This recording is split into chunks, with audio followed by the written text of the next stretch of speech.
Good morning, dear students. This is a wonderful day for you to learn new things. Before we start with our discussion, allow me to reiterate our two simple classroom rules. First, I want you to listen very carefully during the discussion. I want you to pay attention to the one who is talking. And second, I want you to participate actively in our activities. Are you ready? Let's begin. So I have here three photos with statements.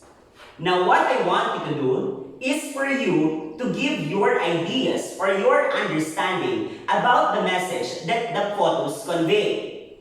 For the first photo, we have people should observe social distancing.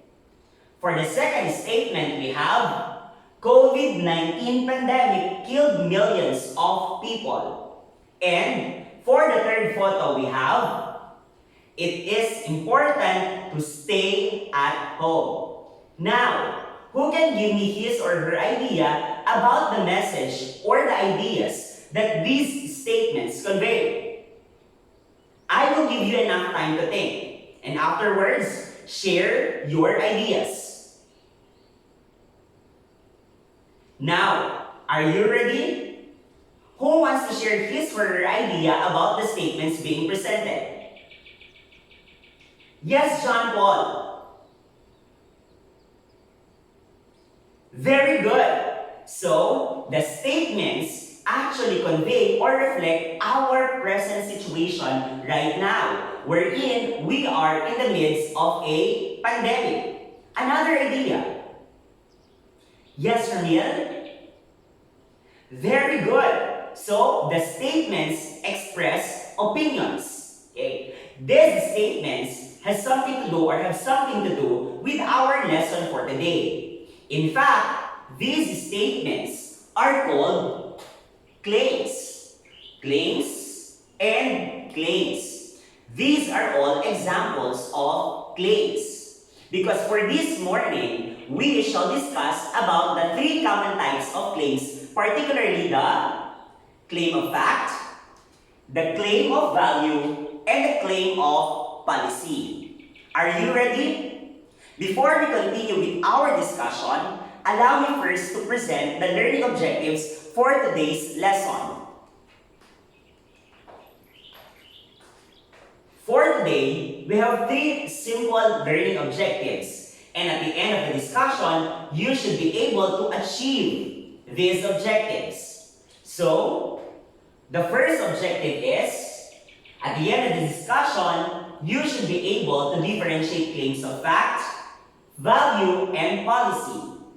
Next, at the end of the discussion, you should be able to classify claims according to its type. And the third one, at the end of the discussion, you should be able to formulate claims of fact, policy, and value. Now, let's proceed with our lesson. Before we discuss the three common types of claims, let us first elaborate the term claim. So, what is the meaning of the word claim? A claim is a statement essentially arguable. This means that a claim is a statement that is questionable. This is a statement or an opinion on a particular topic. Next, it is used as a primary point to support or prove an argument. Most of the time, a claim is referred to as a thesis statement in an argument. Is the word claim clear to you now? Good job! Now, let's proceed to our main lesson for today, the three common types of claims. As I said a while ago, we have three common types of claims. And these are the claim of fact, claim of value, and the claim of policy. Now, let's get to know more about these three common types of claims. Let's begin with the claim of fact. Who wants to read the definition of the claim of fact? Yes, Roselle. Very good. So a claim of fact focuses on establishing that something is or isn't or true or false. Meaning to say, in a claim of fact, we are questioning the factuality or the truthfulness of the statement. Okay? The statement can either be true or false. Remember that a claim of fact is not always a fact because it is questionable. Let's learn more about claim of fact by studying this example. Please read the example. Alright, very good. COVID-19 pandemic killed millions of people. So this particular statement is an example of fact because it can be classified or it can be considered as true or false.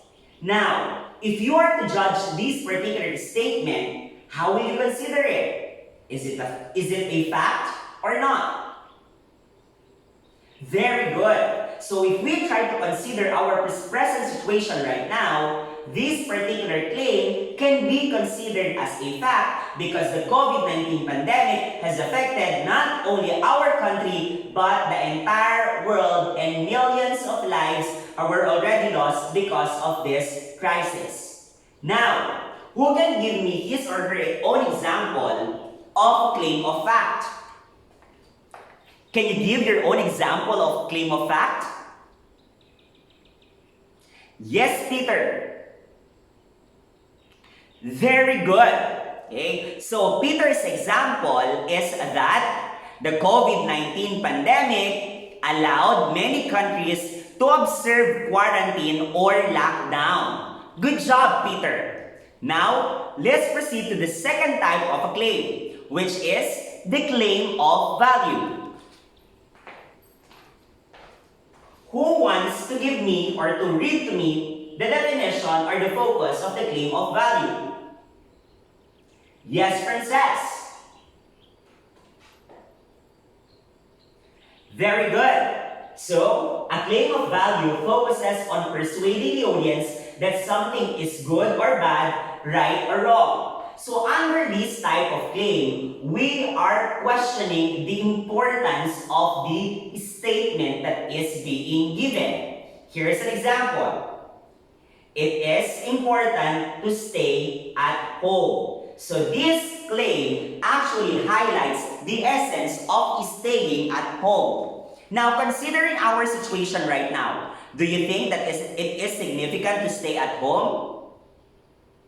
Very good. Yes. Okay. Since we are in the midst of a pandemic, it is very important for us to stay at home. Good job. Now, can you give me your own example of a claim of value?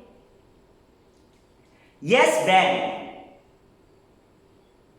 Very good, Ben. Your example is, it is important to wear face mask. Good job. And finally, let's discuss the last type of a claim, which is the claim of policy. Who wants to read the definition of the claim of policy?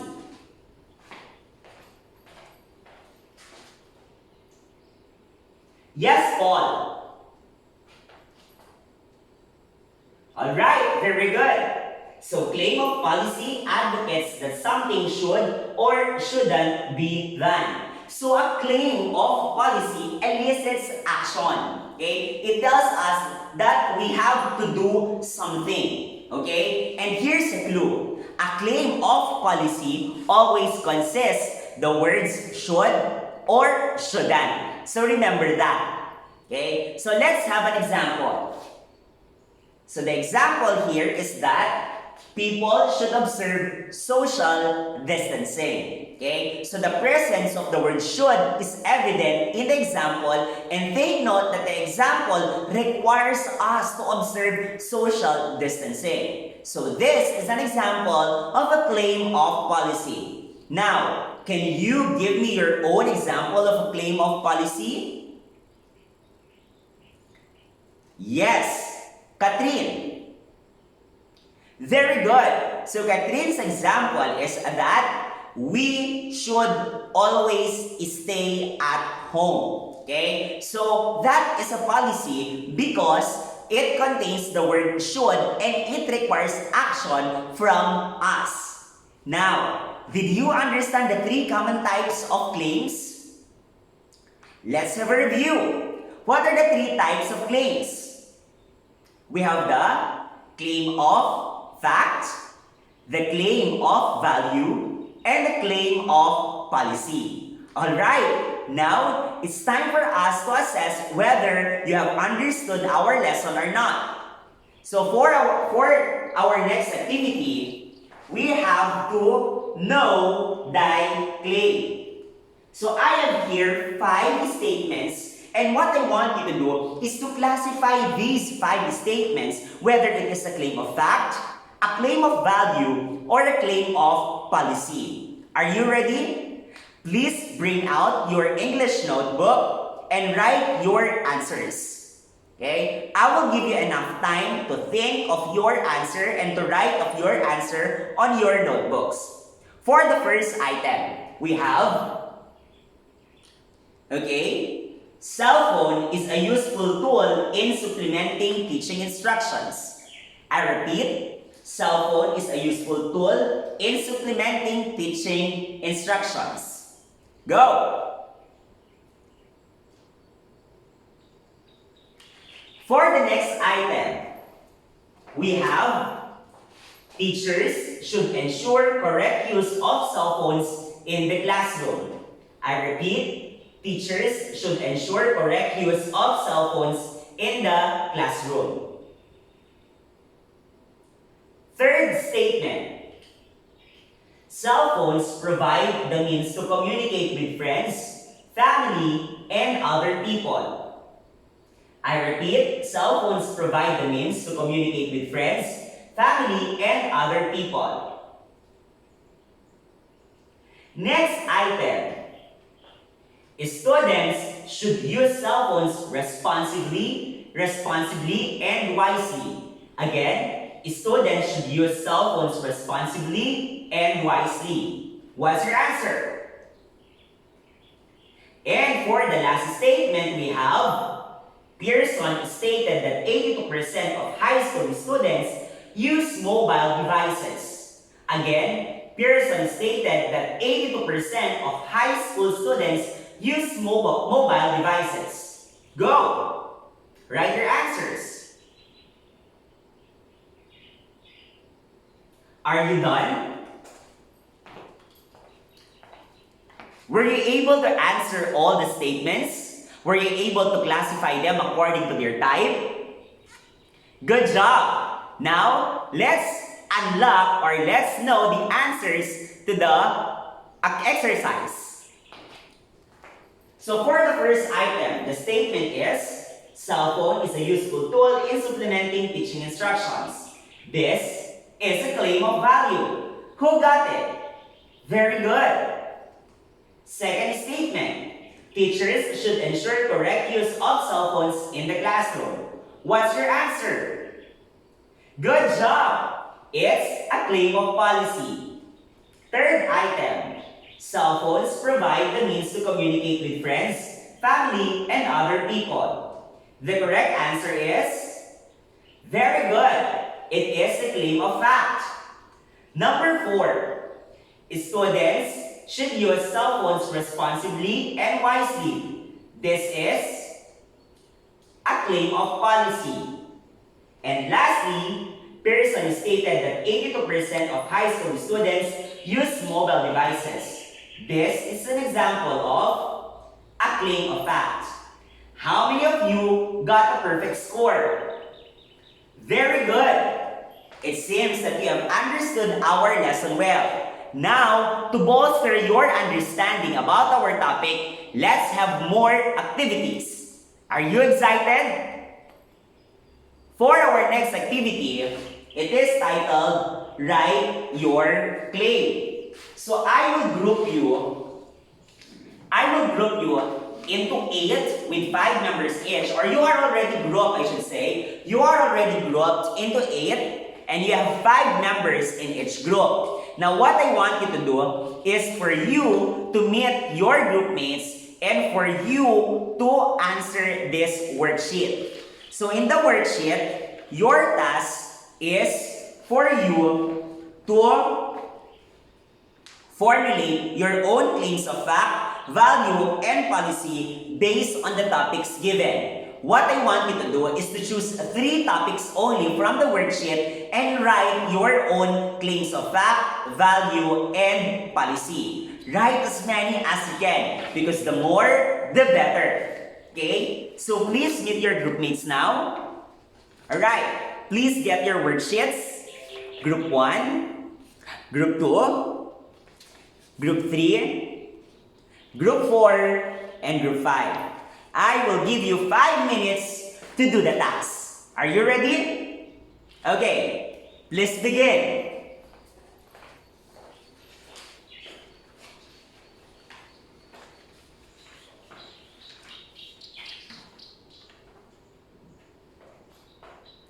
Okay, time's up. Okay, please stop writing. And may I request one member of each group to submit your outputs. Okay, so I will return your papers next meeting. Okay, we still have one more activity. And this activity is called Claim to Convey. So what I want you to do under Claim to Convey is that, staying in your respective groups, I want you to write a claim of fact, a claim of policy, and a claim of value about the current issue, one current issue in the school or in the community. Okay? I repeat, I want you to write a claim of fact, a claim of policy, and a claim of value about a current issue in the school or in your community. I will give you 5 minutes to do the task. Are you ready? Go! I encourage everyone to please contribute in this particular activity. Okay, so you are given 5 minutes to do that. Okay, time is up. Okay, please pass your outputs. Again, I request one member of each group to submit your papers. Very good. Again, I will return your papers and I will check your answers next meeting. And that concludes our activity for today. Before we finally end with our discussion, please allow me to give your assignment or your take-home treat. So for your assignment, it is called Claim for Action. The instructions is, write a persuasive essay on questions of fact, value, or policy. Consider the guidelines in your learning activity sheet on page 33. Okay? So you have with you your learning activity sheets, and what I want you to do is to be guided on the instructions found on page 33. And that concludes our lesson for today, dear students. I hope you learned something today. And remember, don't stop and never get tired of learning. See you again tomorrow. Goodbye and have a good day.